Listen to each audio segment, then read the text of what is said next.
Hi, I'm Mark Cerny. I'm excited to be here to talk about the newest addition to our console lineup, PlayStation 5 Pro, and how it advances gaming technology.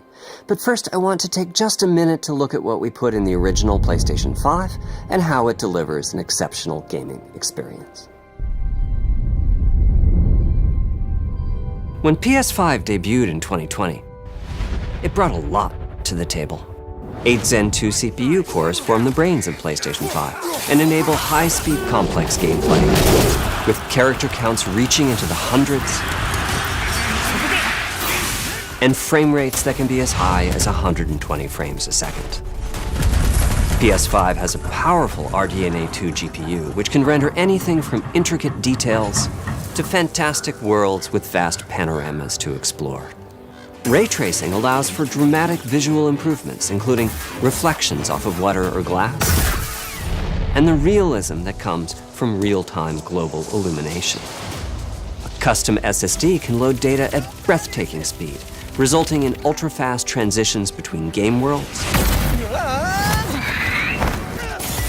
and data streaming rates so high that traversal speeds are essentially unlimited. You okay?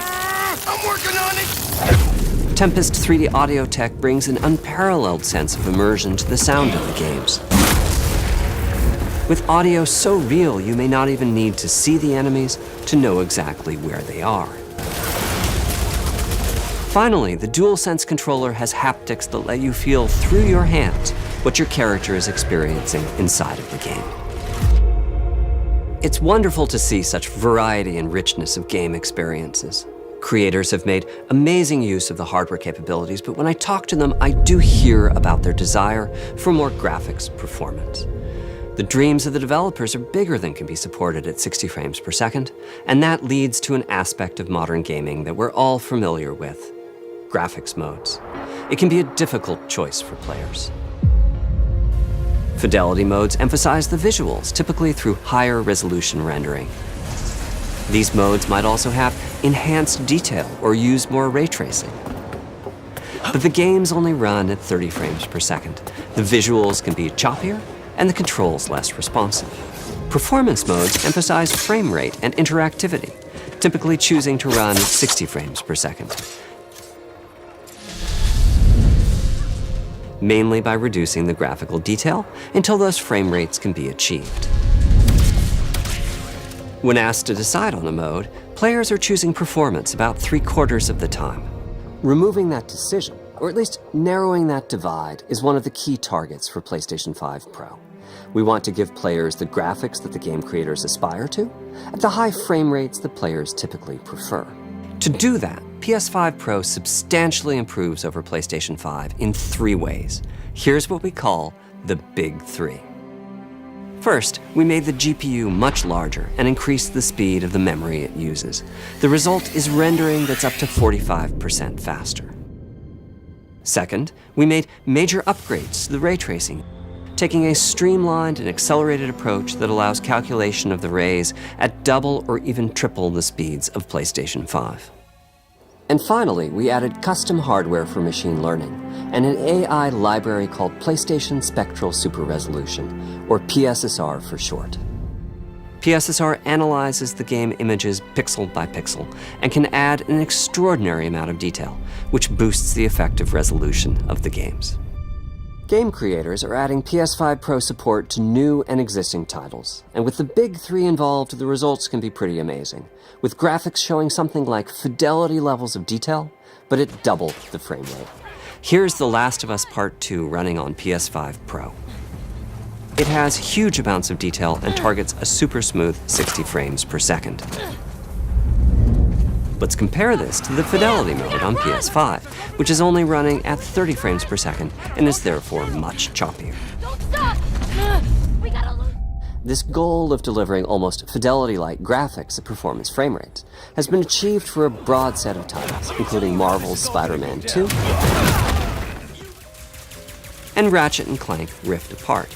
We can see that PS5 Pro is close to doubling the power of PlayStation 5. Another way to compare the two consoles is to look at PS5 Pro versus Performance mode on PS5, both of which target 60 frames per second. What we see here is a difference in detail. PS5 Pro is much sharper and crisper than PS5. For this, my favorite is the parade scene from Ratchet & Clank. Distant details are much clearer.